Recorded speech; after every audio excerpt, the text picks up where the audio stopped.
Truistery Vibes warmly welcomes all our beloved listeners. We're so glad to see you again in our familiar time slot.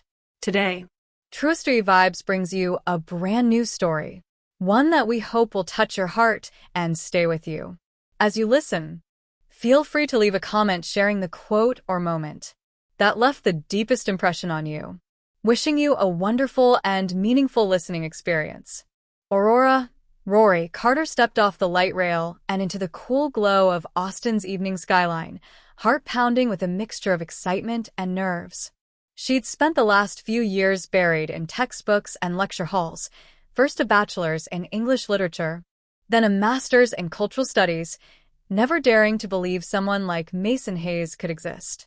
Mason, a confident software engineer with a startup on the rise, had swept her off her feet at a downtown tech meetup. Tonight, she was about to join him and his friends for the first time outside of code demos and coffee shops. And she couldn't shake the flutter in her stomach. From the moment they first locked eyes among whiteboards covered in algorithms and half-drunk lattes, Rory had felt an instant spark. He'd been demonstrating a new app feature when he caught her wrist, literally, reaching for a mug labeled, "Bite Me." His apology had been gentle, his smile disarming. By the time the demo ended, they were deep in conversation about favorite novels and why Marvin the Martian was the funniest cartoon character of all time. He listened as if every word she spoke mattered. She laughed because, for the first time, she believed it did. Over the next 4 months, their mornings began with sleepy text threads about sunrise coffee and ended with video calls lit by the glow of their respective cityscapes. Rory introduced Mason to her favorite Mexican-influenced breakfast tacos from the food truck down Red River, while he taught her the difference between front-end and back-end frameworks, which she pretended to understand. They discovered a shared love for live music. Vinyl records on 6th Street became their weekly tradition, and debated whether Deep Eddy vodka or Garrison Brothers bourbon was the superior local spirit. On a warm April evening, Mason surprised her with a picnic basket at Silker Park. He'd packed guava colachas from Tiny Pie's Bakery and her favorite strawberry lemonade. As the sun dipped below the oak trees, he pulled a small box from his jacket pocket and slid a slender ring onto her finger. Rory's breath caught. He promised, in a shaky but heartfelt voice, that from that moment on, she would never have to wonder if she was enough, and that she would always be his only one. In the soft rustle of oak leaves, she said yes, tears glistening in her eyes as the city lights began to twinkle. Planning the wedding brought new adventures. They chose Dripping Springs, a hill country enclave an hour out of Austin. Known for its sprawling ranches and rustic charm, Rory imagined herself in lace and tulle, walking down an oak-shaded aisle toward Mason, the gentle breeze carrying the scent of wildflowers. Mason, ever the pragmatist, booked a food truck to serve barbecue sliders and Texas-style brisket. They spent weekends scouting venues, a weathered barn with string lights, a riverside cliff deck, and finally settled on a restored farmhouse with red cedar beams and a wraparound porch that overlooked rolling hills. The morning of the wedding dawned bright and clear. Rory woke in a pastel-painted guest room, sunlight filtering through gauzy curtains. Her bridesmaids, dressed in sage-green chiffon, helped lace up her satin shoes while country music played softly in the background. Outside, long tables bowed under platters of pecan pies, jalapeno sausage, and fresh fruit. A gentle hum of cicadas provided a rustic soundtrack. Meanwhile, Mason and his groomsmen buttoned their navy suits in the old stables, joking about who would trip walking down the aisle, though everyone knew the real stumble would be falling head over heels all over again. At precisely 4 p.m., as the Austin breeze cooled and the sky turned peach pink, guitar strings began to play the opening of Can't Help Falling in Love. Rory stepped onto the porch, heart racing with joy and just a touch of overwhelm as her mother-in-law's steely gaze met her own. In that moment, everything else faded. The hay bales, the mason jar lanterns, the expectant faces of townspeople and out-of-towners alike. All that remained was the light in Mason's eyes, the open arms waiting to welcome her into a lifetime they had already begun dreaming up together. Rory's first morning at the farmhouse in Dripping Springs dawned golden and still. She stepped onto the wide wooden porch and inhaled the scent of dew-damp grass and cedar beams warmed by sunrise. Inside the rustic kitchen, gleaming stainless steel pots and pans hung overhead, and the long farmhouse table was already stacked with empty platters left from the rehearsal dinner. Rory felt a thrill. This was her new home, but it quickly turned to resolve as she rolled up her sleeves, tied her hair into a practical knot, and prepared to dive into the day's chores. She began by firing up the big gas grill out back. A half-dozen briskets waited their turn, rubbed with salt, chili powder, brown sugar, and garlic powder the night before. While those smoked low and slow, Rory chopped onions, sliced tomatoes, and shredded cabbage for slaw. She organized piles of homemade barbecue sauce, her own recipe of ketchup, apple cider vinegar, honey, and chipotle powder in mason jars. By mid-morning, a lineup of trailers, folding tables, and hay bale seating awaited the afternoon barbecue feast for 200 guests. Inside, the sink basin was already overflowing. Rory traded her apron for rubber gloves and plunged her arms into soapy water that smelled faintly of lemon and pine. Dozens of dinner plates, salad bowls, and silverware floated in suds. Later, she switched to the walk-in cooler to bring out bowls of potato salad, pecan-smoked pulled pork, and glazed link sausages. She arranged it all on stainless trays, garnished with sprigs of parsley and halved lemons, then dashed outside to refill iced tea dispensers and lemonade pitchers as guests began to arrive. Mason, as promised, showed up just in time to take a few photos for his startup's Instagram. Bright plates of food framed by rolling hill country hills. He smiled and slipped Rory a quick kiss on the cheek before ducking back to town for a client demo. That left Rory alone once more, standing in the gathering dusk, tracing the rim of a cornhole board and wondering how she'd manage the cleanup after a feast this massive. By 9 p.m., most guests had departed and the porch lanterns flickered. The pit fire was cold, and every flat surface, counters, benches, chairs, was littered with scraps of brisket bark, napkins, and empty cups. Rory sighed, peeled off her dress shoes, and pushed her skirt up around her knees. She loaded racks of plates into the dishwasher, stacked bus tubs of utensils on rolling carts, and ran a hose to spray down the grease-stained concrete floor. Each spray echoed in the still night. Exhausted, Rory trudged back inside to tackle the final assault. The dessert station. Beneath pink paper lanterns, trays of pecan pie bars, fruit cobblers, and lemon squares threatened to spoil. She scraped crumbs into compost buckets, wiped sticky countertops, and finally collapsed into a straight-back chair, her arms shaking. A faint ping on her phone reminded her of an email from Austin Redwood Zen Retreat confirming her 3-month stay there, her timeout for self-care after the stress of wedding planning. She scrolled through the message, blinked back tired tears, and powered through one last round of dishes. The next day brought more of the same. Breakfast tacos to prepare for a brunch of family and friends, followed by an onslaught of mimosas and Bloody Marys that left glasses strewn across every table. Rory changed from flour-dusted jeans into a pastel sundress, forcing a smile as her mother-in-law barked orders. "Don't let that slaw sit out. Throw it away."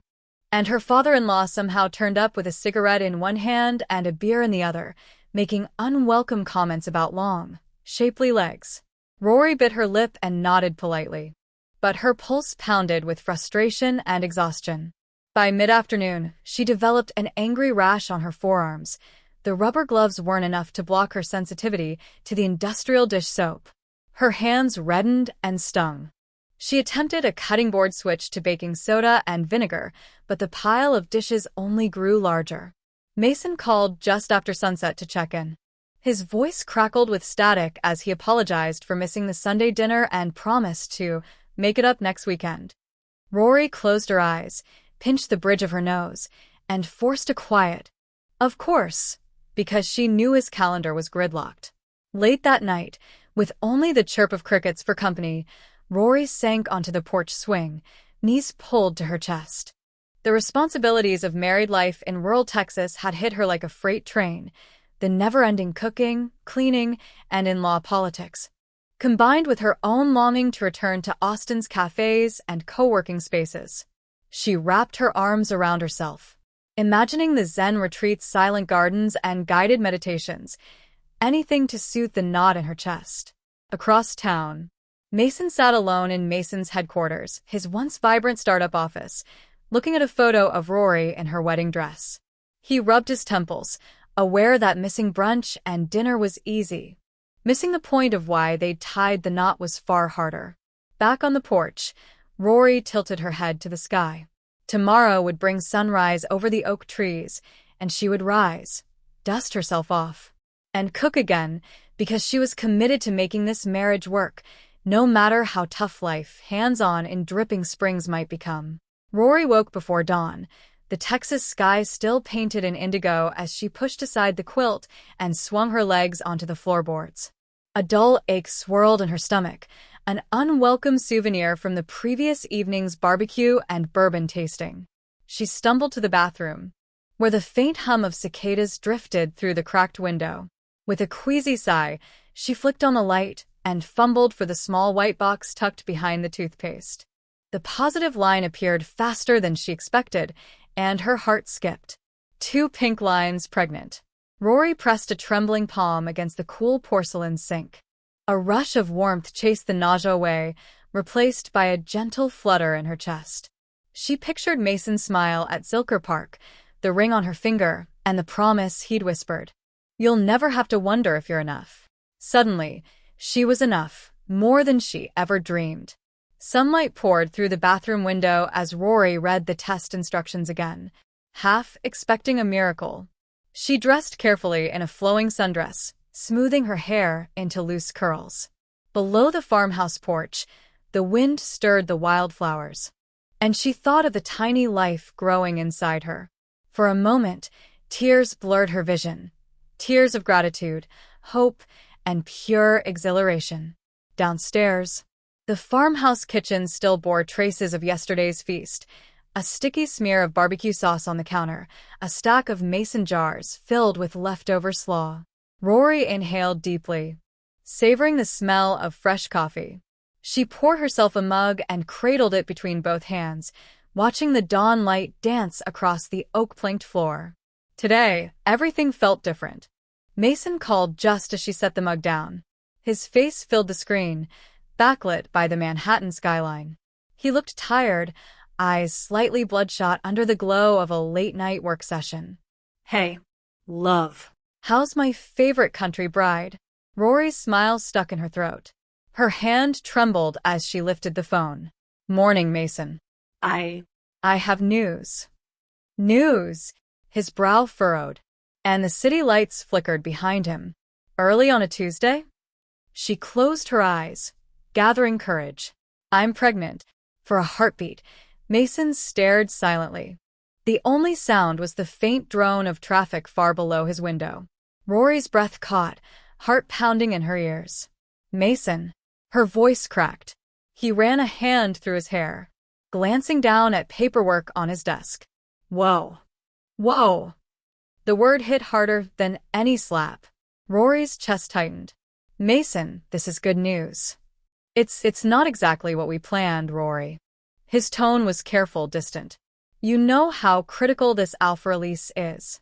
We're weeks away from $1 billion funding round.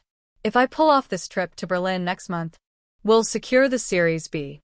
If I don't," he trailed off. "So," Rory whispered, voice small, "you're saying you don't want a baby right now?" "No," he sighed, shoulders slumping. "I'm saying this is bad timing. We talked about building our life together, but not like this." Rory blinked back tears. "I thought that you'd be thrilled. Of course I want a family someday." Mason interrupted. "But not when my startup is on the line. This changes everything." Her hand flew to her mouth, stifling a sob. The coffee mug slipped, clattering on the tile floor.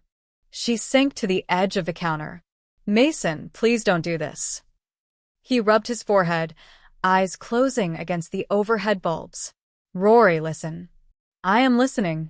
Tears spilled down her cheeks. "I'm listening to you say you want me to, what?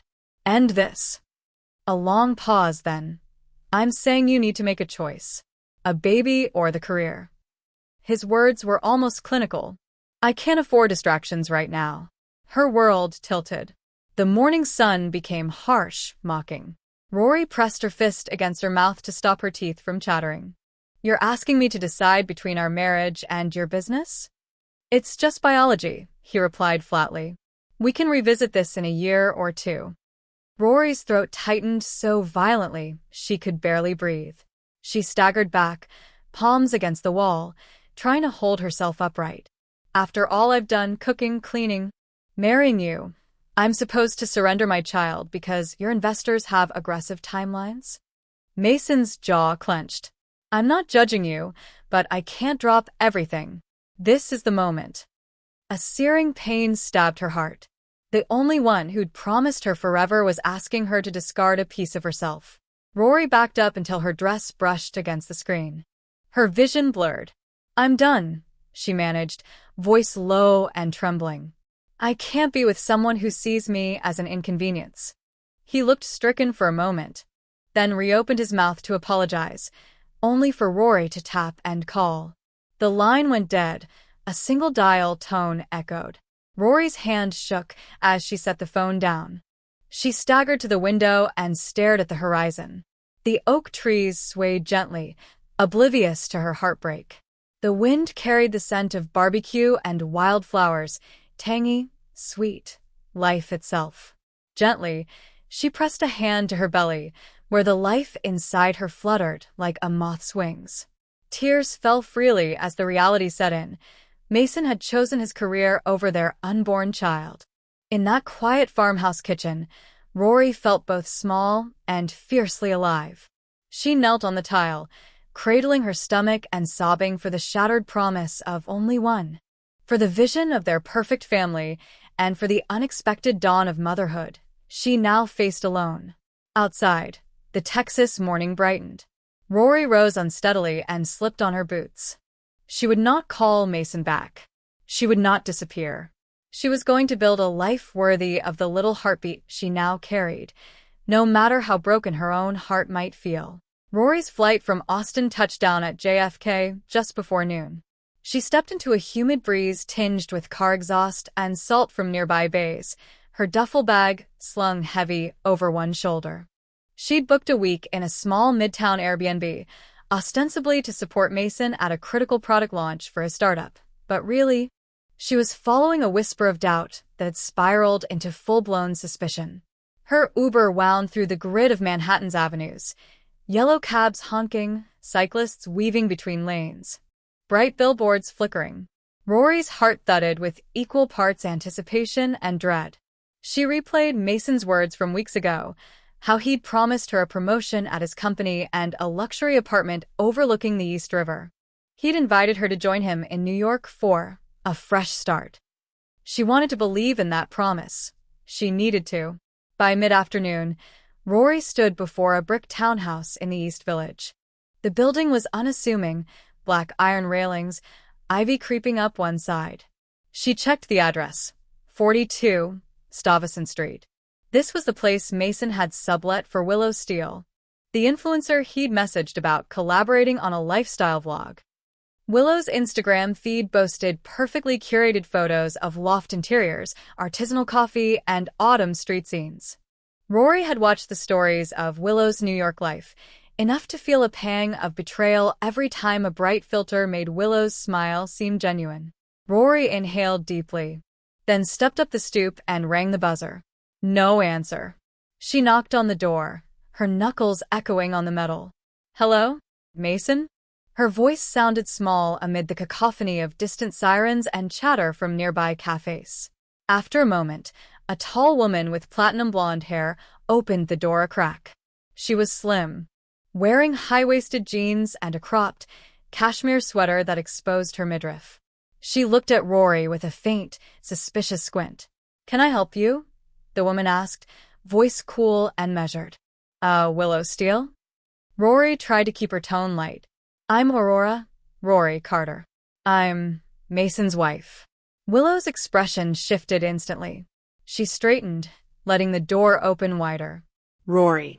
Her voice carried zero warmth. "We weren't expecting you." Rory stepped inside, tension knotting her shoulders. The living room was stark and stylish, exposed brick, industrial lighting. A plush gray sofa strewn with wool blankets. On the coffee table lay a DSLR camera, and next to it, an open laptop streaming light jazz. Rory spotted a half-full wine glass on a side table. And her heart sank. This was Willow's domain, and Rory felt like an intruder. I thought Mason was working downstairs tonight. I came to surprise him." Rory's words caught in her throat. Willow lifted an eyebrow. "Downstairs." She gestured toward a narrow staircase leading to the basement. "He's not here." Rory felt her pulse spike. Can I see his stuff? His laptop?" Willow smirked, crossing her arms. "You're welcome to look, but I doubt you'll find him. He checks in at the Midtown office every morning." Before Rory could respond, the sound of footsteps echoed from below. They both turned as Mason's voice called up the stairs. "Willow? Everything okay up here?" Rory's heart lurched. She crept toward the staircase. "Mason?" Her voice was stronger this time, shaking with adrenaline. From the basement landing came Mason's face, pale and drawn. He wore a gray t-shirt and dark jeans, hair tousled. His eyes widened when he saw Rory. "Rory? What are you doing here?" Rory gulped. I flew in. I thought you said you'd be here tonight." Mason ran a hand through his hair, stepping up 2 stairs at a time. He reached Rory, gently but firmly taking her arm. "Sweetheart, it's not what you think." She ripped her arm away, trembling. "Not what I think. Mason, I've seen the DMs on your phone. I've read every post on Willow's feed. I know you're here with her." Willow crossed her arms, watching with a mixture of triumph and boredom. Her perfectly arched lips curved into a self-satisfied smile.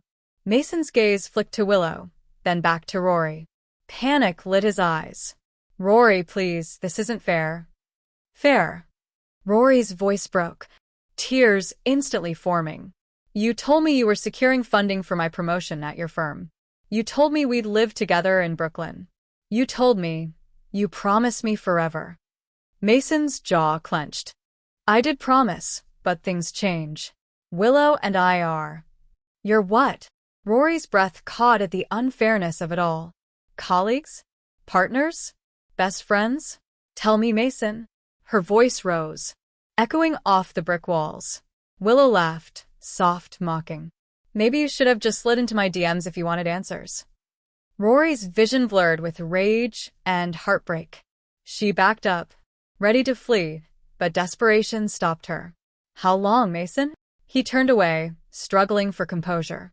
"It's been complicated." "Complicated?" Rory spat. "I'm growing a child inside me. And it's complicated?" Mason's shoulders sagged. "Rory, listen." Rory shook her head, anguish turning into fury. "Don't listen, Mason. Just be honest." She raised her voice, so loud it rattled the hanging Edison bulbs. "Did you ever love me? Did you ever mean any of it?" Mason's eyes stung with regret and something like pain. He took a step toward her. "I did. I still do, but..." She cut him off. "But you don't want a family here. You don't want me." "Rory, that's not..." "It is," she sobbed. "I saw the emails about your Series B pitch. I heard everything I needed to hear." Mason's face crumpled. "I'm sorry." Rory's legs wobbled. She felt faint, her cheeks hot. The basement's dim light and Willow's smug gaze pressed in on her.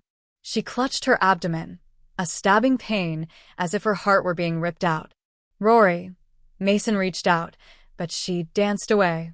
She lunged for the nearest object, a decorative metal umbrella stand. It gleamed ominously in her hand. "Stay away from me," she screamed. Mason froze, shock widening his eyes. Behind him, Willow took a half-step back, alarmed. "Rory, don't." Mason raised his hands in a helpless plea. Rory's mind raced. Fury, betrayal, fear, all collided. Without thinking, she swung the umbrella stand down. It struck Mason's shoulder and knocked him sideways. He yelped, stumbling into a stack of canvas tote bags, then crumpled onto the basement floor. Willow gasped and shrieked, "Rory, no!" Rory dropped the stand, breathing hard, panic instantly flooding her. She knelt beside Mason, stroking his damp hair back. "Mason! Oh God!" "Mason," her voice trembled. He lay still, whispering, "Rory, why?" Her tears fell freely. She shook her head, horrified by her own actions. I'm so sorry. Willow appeared at the top of the stairs, phone raised. "I'm calling 911. Rory jumped to her feet. "Nah." She backed away. "Not, please, no hospital. Please don't call." Mason groaned, clutching his wound. Blood seeped through his shirt. "Just calm down." Rory dropped to her knees again, ripping the corner of her dress to staunch the bleeding. "Mason, please be okay." He squeezed her hand weakly. "I'm hurt, Rory." "Badly." Her mind whirled. If Mason went to a hospital, the police would be involved. She pressed her lips together, tears streaming. "I can help," she whispered. Willow's voice at the top of the stairs sounded cold and distant. "Don't lie to me, Rory. This is assault." Panic gave Rory tunnel vision. She grabbed Mason under the arms, lifted him unsteadily, and carried him up the stairs. Willow tried to step forward, but Rory's wild eyes and the urgency in her grip froze her.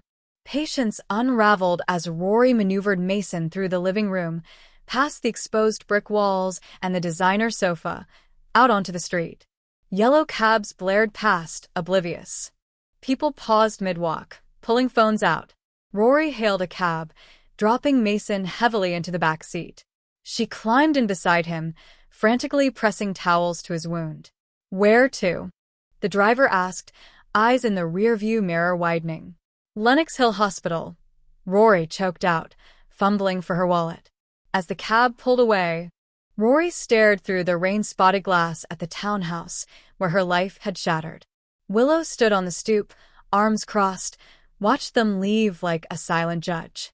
Inside the cab, Mason groaned softly. Rory's tears fell onto his shirt as she pressed harder on the bleeding wound. "You could have killed me," he whispered. Her hand shook. "I'm sorry," she sobbed. "I never meant to." He closed his eyes. "I betrayed you first." The cab navigated uptown, weaving through honking cars and throngs rushing to dinner reservations. Rory gripped Mason's hand, her knuckles white, while guilt and heartbreak warred in her chest. She had come to Manhattan seeking the truth, and found it in the hardest way imaginable. By the time they reached the emergency entrance, Rory was shaking so badly the cab driver helped unload Mason. Rory led him inside, her head spinning. As paramedics rushed to wheel a gurney toward them, she implored them in a frantic voice not to involve the police as they took Mason away. Alone in the fluorescent hallway, Rory sank to a bench, her pulse pounding. The roar of the city, sirens, shouting, honking, felt like a punch to the gut. For the first time, she truly understood. Some turning points didn't offer a choice. They clawed their way in, pain and betrayal wrapped together, leaving her torn between rage and love, fear and sorrow. Hours later, Mason appeared in a hospital gown, and 4 in one arm and stitches along his shoulder. When he saw Rory, his eyes blurred. Rory's legs gave way, and she fell beside him, burying her face in his side. He whispered, "I never thought it would come to this." Trembling, Rory lifted her tear-stained face. "I never thought you'd hurt me like that." He reached for her hand, tentative. We need help." In the harsh glare of the emergency room, Rory nodded, the realization settling in. Their marriage had fractured beyond repair. This turning point in Manhattan was not just Mason's injury. It was the moment their vows cracked irreparably. Rory exhaled, tears falling, as she finally faced the truth. Some crossroads demanded a choice between saving love or saving oneself, and in the city that never sleeps, her journey was just beginning. Rory Carter awoke in a sterile hospital room, her head throbbing and mouth dry from the antiseptic tang in the air. A single fluorescent bulb cast harsh shadows across the pale green walls, and the constant drip-drip of N4 in her arm echoed like a taunt. She tried to move her legs and realized she was still wearing the dress from the night before, now torn, stained, and bunched uncomfortably around her waist. A wave of shame hit her. She had fled the scene in Manhattan, leaving behind sirens and flashing lights, only to end up here, cuffed to a gurney. NYPD Detective Ramirez stood beside her bed, badge clipped to his belt. He spoke with a calm professionalism that only made Rory's chest tighten. "Ms. Carter, do you recall the events that led you here?" Rory's throat closed. She remembered Willow's shout, the cold steel of the umbrella stand, the sickening crack as it struck Mason's shoulder. She remembered Mason's pained cry and the dizzying rush of adrenaline that followed her frantic flight down Bleecker Street. Now she was here, suspected of a felony. I remember he was bleeding," Rory whispered. I panicked. Ramirez nodded, pulling out a small notebook. His pen scratched across the paper. "You assaulted Mr. Hayes with a weapon, in this case, a metal umbrella stand. He suffered a fractured clavicle and deep lacerations. Under New York penal law, that constitutes assault in the second degree, assault causing serious bodily injury with a weapon. It's a Class D felony." Rory closed her eyes, the words second-degree assault ringing like a death knell. A felony. Her hands trembled in their restraints. "I'm sorry," she murmured. Ramirez flipped to a new page. "You have the right to an attorney. I advise you to contact one immediately. Until then, you're being held on no bail status due to the severity of the charge and your evidence of flight." Rory's pulse accelerated. No bail, no attorney, maybe days or weeks in a holding cell. She nodded numbly as Ramirez left the room, the door clicking shut behind him. Warm tears slid down her cheeks. Within 2 hours, Rory found herself seated at a long table in Manhattan Criminal Court, legs dangling off the stool, watched by 2 guard officers. The courtroom buzzed with activity. Attorneys conferred in hushed tones, families clustered in pews, other defendants shuffled in and out of steel-wired holding cells. Armstrong, the arraigning judge, peered over the rim of his glasses. State of New York versus Rory Carter, charged with assault in the second degree, the prosecutor intoned. "How does the defendant plead?" Rory swallowed, voice barely audible. "Not guilty, Your Honor." The judge raised an eyebrow. "Given the evidence and your flight from the scene, bail is set at $50,000 cash or $100,000 bond. Do you understand?" She nodded, heart pounding. Her parents, who'd flown in from Austin just that morning, stood in the gallery, faces pale. Her father, Charles Carter, exchanged a look with Rory's mother, Elaine. Elaine mouthed, "We'll get you out." True to her word, Elaine and Charles secured a bail bond agent, signed paperwork, and posted bond by early evening. Shivering in an orange jumpsuit, Rory was released pending trial. Escorted by 2 officers back to the very townhouse on Stuyvesant Street she'd stormed from. There, Willow Steele waited on the stoop, arms crossed. Phone pressed to her ear as if reporting the scene all over again. Rory turned away quickly, tears slipping free. Over the next month, Rory's life became a blur of interviews, depositions, and churning dread. Her attorney, Miranda Chen, assured her that plea bargains were common, but for a first offense, a judge could still impose jail time. The DA's team had interviews with Willow, dozens of guests at the launch party, and several Lakers game ticket holders who'd seen Rory's chaotic exit. Even Mason's own statements weighed heavily. He'd insisted on pressing charges, saying he feared for his safety when Rory had shown a dangerous level of aggression. Rory spent days in Miranda's office, going over transcripts of her shaky testimony and the DA's refusal to reduce the charges below felonious assault. She learned she could be looking at up to 7 years in prison if convicted. The judge had expedited the case, public figure and high-profile assault, and scheduled a preliminary hearing just 6 weeks after her arraignment. Meanwhile, Mason's broken clavicle healed under the care of Mount Sinai Hospital. He never once called Rory, not even to ask how she was. His silence stung worse than the flashing mugshots she'd seen on news websites. Tech exec brutally attacked by wife. Rory retreated to her childhood home in Austin under a protective order barring her contact with Mason. She spent nights in her old bedroom, staring at posters of Thelonious Monk and the battered copies of Hemingway she'd saved, feeling like a stranger in her own life. In late July, Rory returned to Manhattan Criminal Court, not to be released, but to stand before Judge Armstrong to determine if there was sufficient evidence to bind the case over to trial. The courtroom was packed, a mix of local press, Mason's legal team, Willow's publicist, and a handful of curious onlookers. Rory sat behind Miranda, pale but resolute. The DA called witnesses. Willow described Mason staggering into the basement, bleeding like a faucet.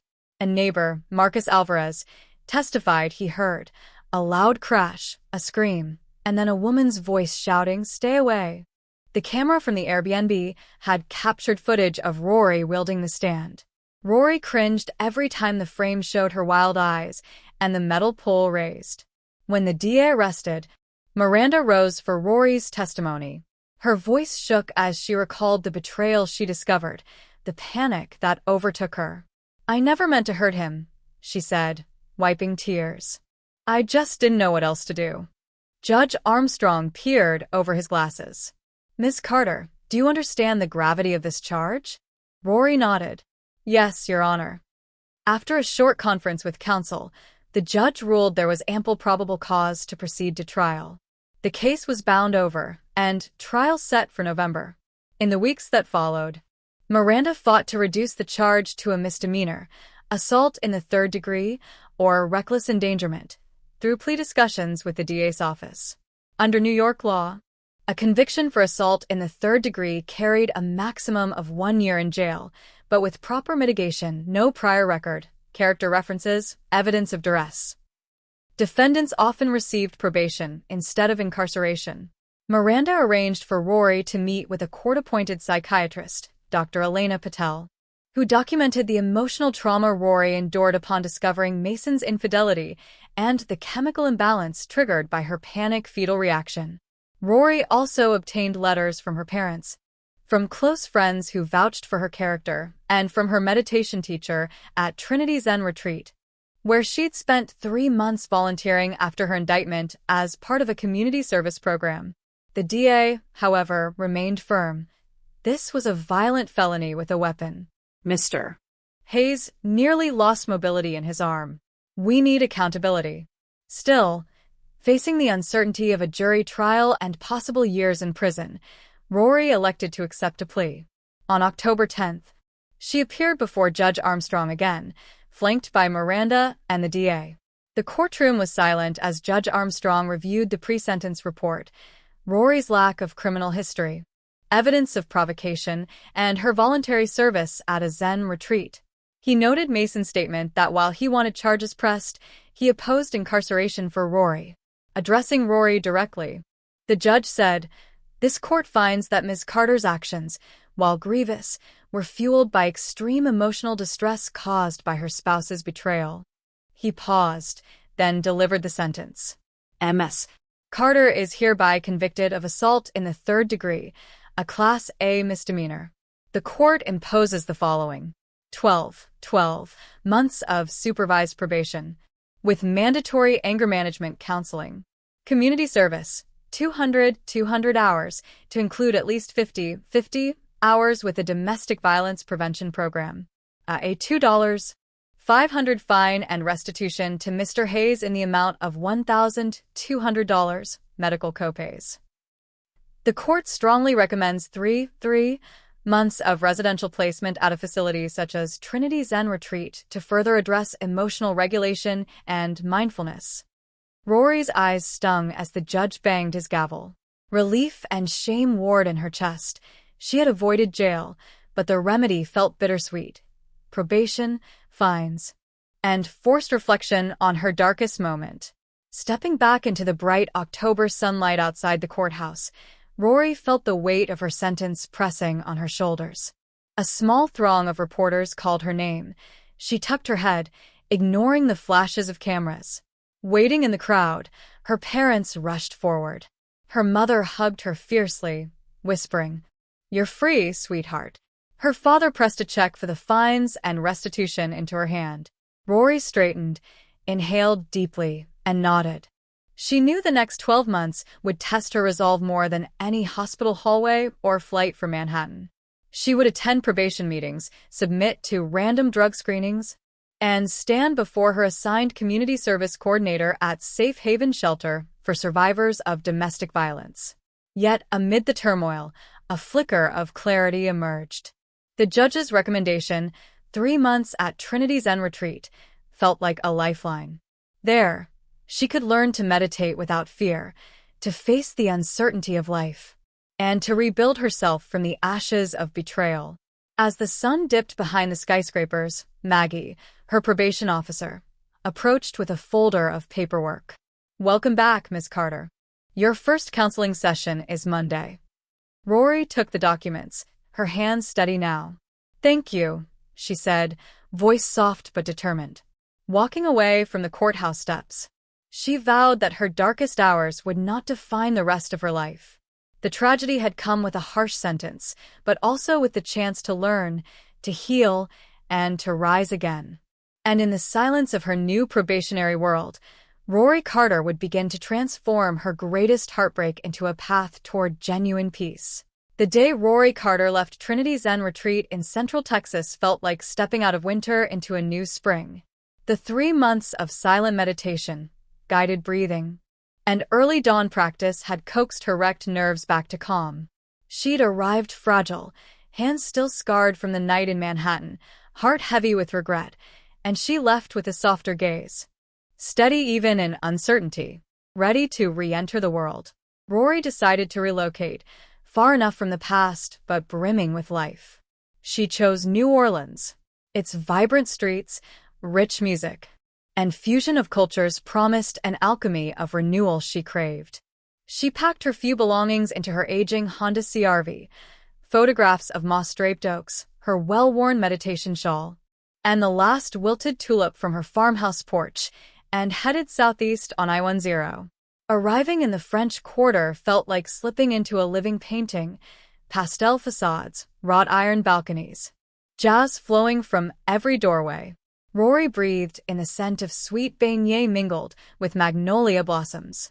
She'd scouted a small, sunlit storefront on Chartres Street, bare brick walls and tall windows overlooking a bustling courtyard. She signed the lease for what would become Bayou Blossom Boutique, her new venture. The first few weeks were exhausting. Mornings began before sunrise, driving to the Bywater District's artisan markets to source handcrafted jewelry, linen tunics dyed in indigo vats, and delicate ceramic pieces shaped by a local potter. She partnered with a Creole seamstress named Simone, who taught Rory the art of cutting drape-friendly silhouettes suited to Nola's humidity.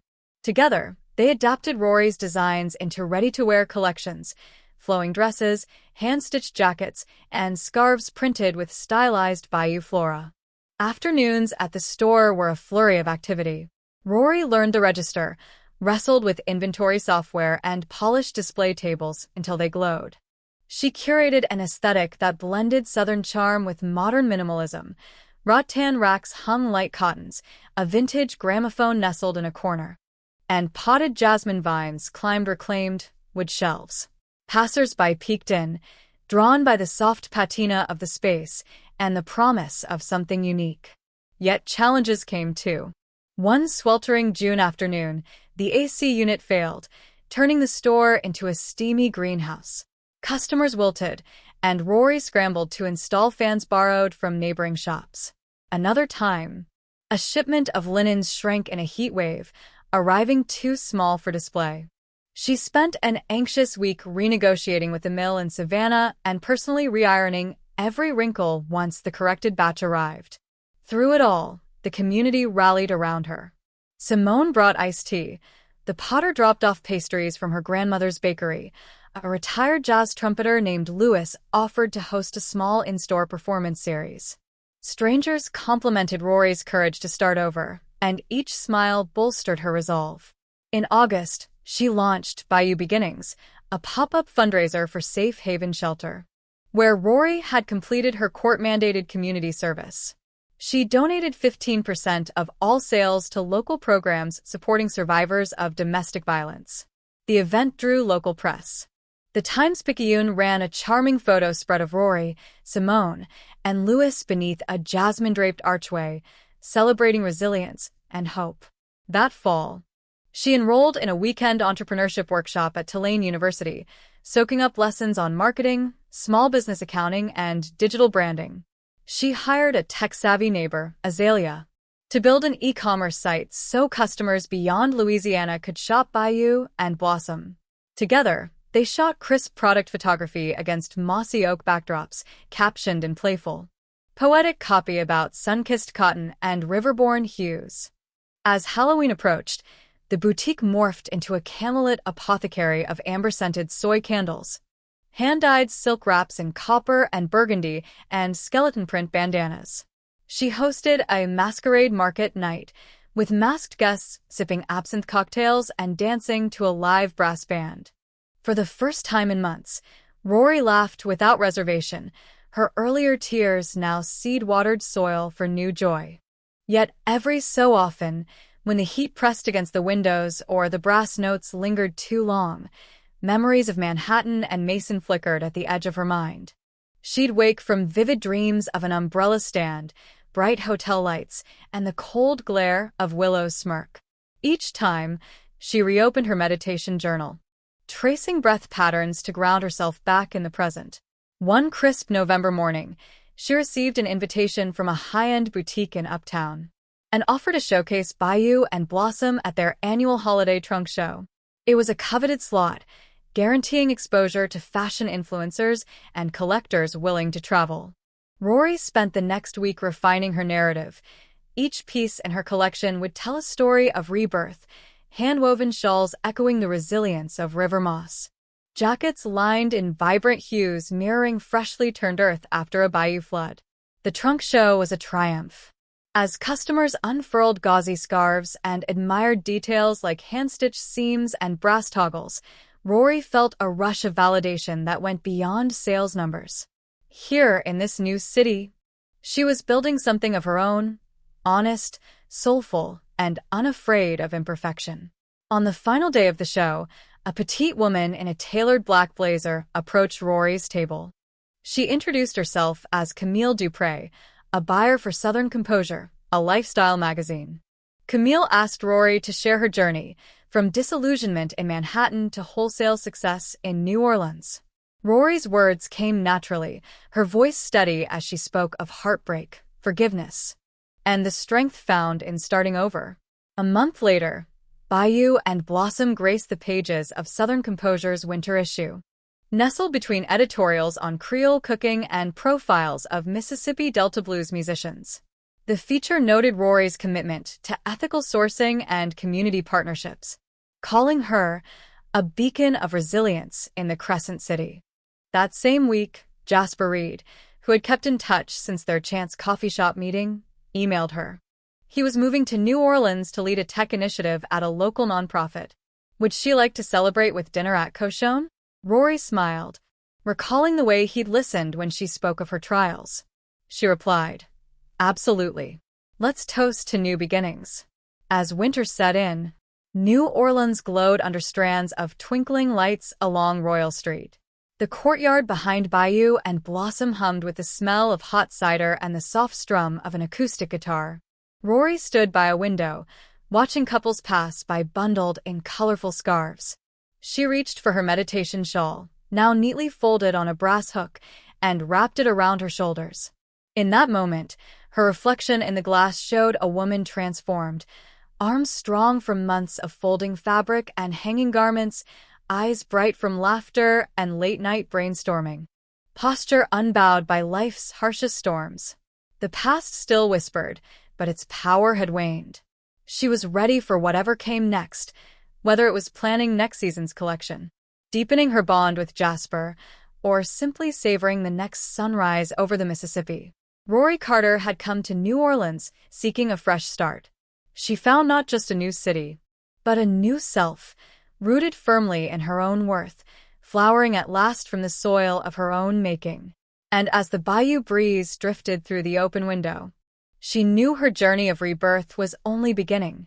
On a crisp early December morning, Rory locked the door of Bayou and Blossom Boutique and kicked a light dusting of frost off the sidewalk. She paused beneath a flickering street lamp on Chartres Street, savoring the quiet hush before the quarter's crowds arrived. Today she planned to clear her head with a walk through City Park's famed oak alleys. Just as she stepped onto Royal Street, her phone buzzed with a calendar reminder. Coffee with Jasper, 10 a.m., Café Beignet. Rory smiled at the name. Jasper Reed, the software engineer she'd met by chance in August at a riverside coffee shop. His easy humor and unflappable kindness had felt like balm after the chaos of her early days in New Orleans. Though she'd been wary of emotional attachment since Manhattan, Jasper's gentle presence encouraged her to open her heart again. She hailed a streetcar down St. Charles, the iron rails clattering beneath her boots. By 9:50 a.m., she arrived at Café Beignet, a pastel-painted corner spot where powdered sugar drifted through the air like snow. The lines stretched out the door. People carried steaming styrofoam cups emblazoned with fleur-de-lis logos. Rory spotted Jasper's silhouette through the window, leaning back in a wooden chair, dark curls shackled by a knit cap. Inside, she made her way through the swirl of tourists and locals. Jasper stood to greet her, sliding aside so she could sit.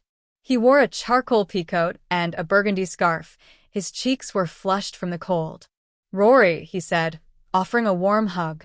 "I got here early to snag the best table." She settled into the seat opposite him. "Thanks. This place is packed." He grinned. "Best coffee in the French Quarter. And definitely the best beignet." A waiter arrived with 2 mugs of café au lait and a hot metal basket of powdered confections. Jasper poured cream into her coffee, stirring gently. They ate in companionable silence at first, occasionally stealing bites of the fluffy donuts. Rory found herself breathing more easily than she had in months. She thought of the boutique, the stress of holiday sales, probation requirements, and the ever-present memory of the courtroom. But Jasper's calm brown eyes invited her into a space without judgment. "So," Jasper said, flipping open his laptop, "I've been working on a project with the New Orleans nonprofit TechBridge. They're rolling out digital literacy workshops for seniors. I could really use your input on their branding, something that feels welcoming but solid." Rory dipped a beignet. "I'd love to help. I've just been designing some custom tote bags for the boutique. Maybe we could adapt that aesthetic." He nodded eagerly. "Exactly. And your sense of texture and color would be perfect." They spent the next hour sketching ideas on napkins, discussing fonts that evoked both Southern warmth and modern clarity. Every so often, Rory caught Jasper's gaze, and he offered an encouraging smile. The synergy of their creative minds lit her from within, reminding her that collaboration could be both joyful and healing. When they wrapped up, Jasper suggested a stroll along Bayou St. John. "It's my sanctuary when I need to clear my head." Rory agreed, and they set off into the late morning sunlight. The path ran alongside cypress trees draped in Spanish moss, their limbs dipping into the black-water bayou. A group of kayakers paddled past, calling cheerful greetings. Rory inhaled the muddy, sweet scent of the water. "Funny," she said, "I used to think I hated nature. Too unpredictable. But here, I find peace in its cycles." Jasper's gaze softened. "I get that. My parents moved me around a lot as a kid, Seattle, Denver, Miami, so stability was always elusive. Then after I watched my mom battle breast cancer, I realized how precious grounding can be." Rory slowed her pace, touched by his vulnerability. "I'm so sorry," she whispered. "That must have been terrifying." He shrugged. "She's a fighter, beat it in remission." That's when I decided to focus on technology for social good. It felt like a way to honor her. They fell into silence, stepping over exposed roots and ducking beneath low branches. Rory's mind drifted to her own mother, the long hours spent coddling her teenage daughter through anxiety, the fierce hugs when Rory called crying from her first day in college. She dug into her coat pocket and pulled out a crumpled photo, her mother and father smiling on a boat trip in Galveston, arms wrapped around each other. She showed it to Jasper. "He insisted on giving me this," Rory said, voice thick. "When he found out about Manhattan." Jasper took the photo gently. "Your parents sound amazing." "They are," Rory said, eyes misting. "They believed I could rebuild, even when I didn't." He smiled, folding the photo and slipping it back into her pocket. "You've rebuilt more than most people ever do." Rory's chest tightened. "Thanks. I don't always feel that way." Jasper slowed their pace until they stood at a wooden dock overlooking the water. He pointed to a small egret perched on a railing. "Look at that. Perfect stillness in motion." Rory watched the bird's slender neck curve, its head peck at the water. "Beautiful," she whispered. He turned to her. "Just like you. You found quiet strength." Rory shook her head, tears forming. "I'm still finding it." Jasper stepped forward and wrapped an arm around her. She leaned into him, warmth spreading through her. They stood that way for a long moment, the bayou wind tangling their hair, the city's hum a distant murmur. When they parted, Jasper looked hopeful. "Want to grab lunch at Café de Gas?" Rory managed a smile. "Only if you promise we can keep talking about TechBridge branding." He chuckled. "Deal." Inside the ivy-covered courtyard of Café de Gas, they sat beneath glowing lanterns. Rory ordered shrimp remoulade. Jasper chose gumbo. They chatted about family recipes, favorite authors, and the best street music spots. At one point, Jasper asked about her long commute from Dripping Springs and gently suggested she consider a small residence closer to the quarter. Rory realized she trusted his judgment implicitly, something she hadn't felt safe doing in years. "Why do you think we clicked so quickly?" she asked over a shared slice of bread pudding. He paused before answering. "Because we've both faced heartbreak we couldn't anticipate. But we're still here, seeking beauty, connection, and purpose. That's rare." Rory nodded, tasting the sweetness of the custard. "I thought I could never start over. But you've shown me that second chances can be real." Jasper reached across the table, brushing a stray lock of hair behind her ear. "And I'm grateful for every moment of it." They lingered over coffee until late afternoon.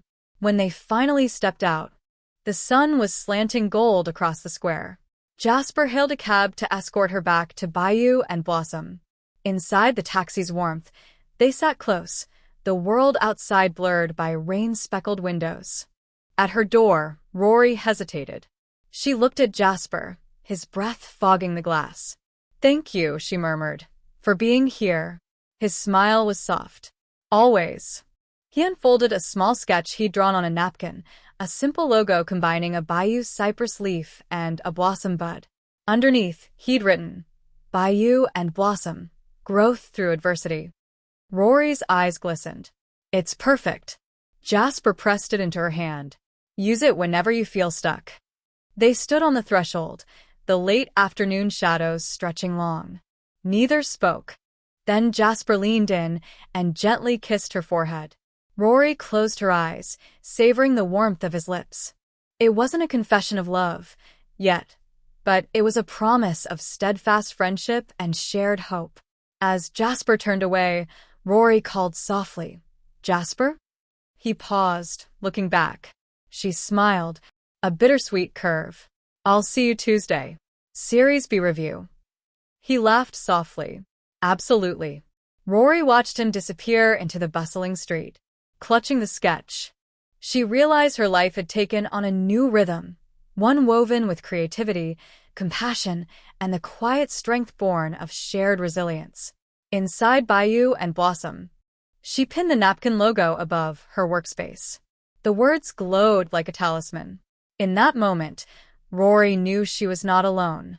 Even after the darkest chapters, there were kindred spirits ready to walk beside her, turning heartbreak into healing. One dawn, one idea, one friendship at a time. The first notes of a trumpet drifted through the open windows of Bayou and Blossom Boutique at sunrise. Rory Carter leaned against the counter, arms crossed, watching the soft pink light chase shadows across the exposed brick. Today was the grand opening of her online store, a milestone she'd only dared to dream of during those fragile early days in New Orleans. Outside, Jasper Reed arrived on his bicycle. Stepping through the courtyard gate, helmet in hand, he carried a box of fresh French press coffee from Café du Monde and 2 powdered beignets as a celebratory gift. Rory's face lit up when she saw him. "Morning," she greeted, cheeks flushed with excitement. "Morning," Jasper replied, grinning. "Ready to go live?" She exhaled, heart fluttering. "I think so." They set up at the register. Jasper on his laptop, Rory at the tablet connected to the store's POS system. A small crowd of early bird locals and friends gathered, curious about the online launch. Rory's parents, fresh in town to support her, stood near the door, beaming. At exactly 9 a.m., Jasper clicked publish on the e-commerce dashboard. A soft chime echoed through the shop. Rory's breath hitched. "We're live." Applause broke out among the few onlookers. Local blogger Camille Dupré, who had profiled Bayou and Blossom in Southern composure, tapped furiously on her phone. "I'm sharing the link now," she said, her eyes shining. Over the next few minutes, notifications popped on Jasper's screen. Orders from across Louisiana, Texas, even California. Rory watched her designs, hand-stitched linen tops, moss-green scarves, and jasmine-printed skirts, fly off virtual shelves. "It's happening," she whispered, her voice trembling. Jasper slipped an arm around her shoulders. "You did it." Rory leaned into him. "We did it." By midday, the bell over the door had jingled dozens of times. Simone brought in fresh samples from the fabric mill. Louis delivered his trumpet to entertain customers with a midday set. Local blogger Camille snapped photos for her story. Through it all, Rory moved with a newfound confidence, ushering guests to fitting rooms, adjusting price tags, and posting behind-the-scenes stories online. At one point, Jasper approached with 2 cups of cold brew. "Take a break," he encouraged. "You've earned it." They stepped outside into the courtyard. The afternoon sun filtered through jasmine vines, and the scent drifted between them like a benediction. They sat on a wrought iron bench. Rory unwrapped her cup and lifted it in a small toast. To new beginnings. Jasper clinked his cup against hers. To resilience. They drank, eyes meeting with quiet gratitude. For 2 people who had faced so much heartbreak, this simple ceremony felt profound, an acknowledgement that they were forging something lasting together. That evening, after the boutique closed, Rory and Jasper walked along Royal Street, its gas lamps flickering as dusk settled. Galleries displayed bright paintings, brass bands called to patrons, and the faint smell of po' boys and charbroiled oysters wafted through the air. "Do you ever miss Seattle?" Rory asked, tucking a strand of hair behind her ear. Jasper shrugged. "Sometimes. But I've never felt at home anywhere like I do here with you." His hand brushed as hers. They paused outside Muriel's restaurant, where a jazz trio played inside a courtyard lit by candles. A group of tourists waved them in. Jasper's callous fingers entwined with Rory's. She smiled and stepped forward, leaving behind the echoes of her old life, betrayal, courtrooms, probation, and embracing the warmth of possibility. During dinner, they shared étouffée and bread pudding. Jasper outlined plans to integrate Bayou and Blossom store data into a nonprofit platform, offering microgrants to artisans in rural Louisiana. Rory's eyes danced at the thought. "We could change lives," she said. "We already are," Jasper replied, placing a hand over hers. "One order, one smile, one story at a time." Back at the boutique the next morning, Rory found a small wrapped box on her desk. Inside lay a delicate silver necklace etched with a tiny cypress leaf and a blossom bud, Jasper's first gift to her. He'd commissioned a local jeweler to create it as a symbol of her journey. Rooted, yet reaching for the sky. "It fits perfectly," Rory said, fastening the clasp. Jasper smiled. "Like you." As customers filtered in, Jasper became part of the Bayou and Blossom family, ringing up sales, answering styling questions, and offering every new visitor a warm welcome to Bayou and Blossom. Rory watched him from behind the register, chest full of affection. That afternoon, she uncovered an email from a boutique in Chicago interested in carrying her line. The logistics were complex, but the excitement was palpable. Rory printed the message, tucked it under Jasper's mug, and watched as he discovered the news. "We're expanding north," she said softly. He looked up, eyes bright. "That's incredible." He raised his coffee cup. "To new horizons." Rory echoed the toast with a laugh. Weeks turned into months. The boutique thrived, alternating between in-store events and digital campaigns. Rory hosted Pop UPS at the French Market, a holiday trunk show inside a converted church on Magazine Street, and a summer sun and magnolia runway by the Mississippi Levee. Each event brought new faces, enthusiastic feedback, and fresh orders. Simone's seamstress studio became a creative hub, where aspiring designers dropped in to learn hand-stitching techniques Rory taught on weekends. Lewis held regular jazz Pop UPS in the courtyard. Food trucks parked outside, serving everything from Gulf shrimp po' boys to spicy vegan gumbo, turning the boutique into a mini festival of culture. Jasper, meanwhile, launched a Tech for Artisans initiative, providing tablet workshops to local weavers and potters. He collaborated with a neighborhood library to run digital photography classes, teaching artisans how to showcase their work online. Rory watched him grow in satisfaction, his eyes lighting up each time a small-town craftsperson landed a nationwide order. Their lives intertwined with the rhythms of the city: Sunday second lines, Mardi Gras parades, St. Joseph's Day altars, and late-night jazz crawls. They discovered hidden gems, poetry readings at Faulkner House Books, hush of urban gardens in the Garden District, red dress runs down Esplanade. Through it all, they celebrated each triumph and supported each stumble.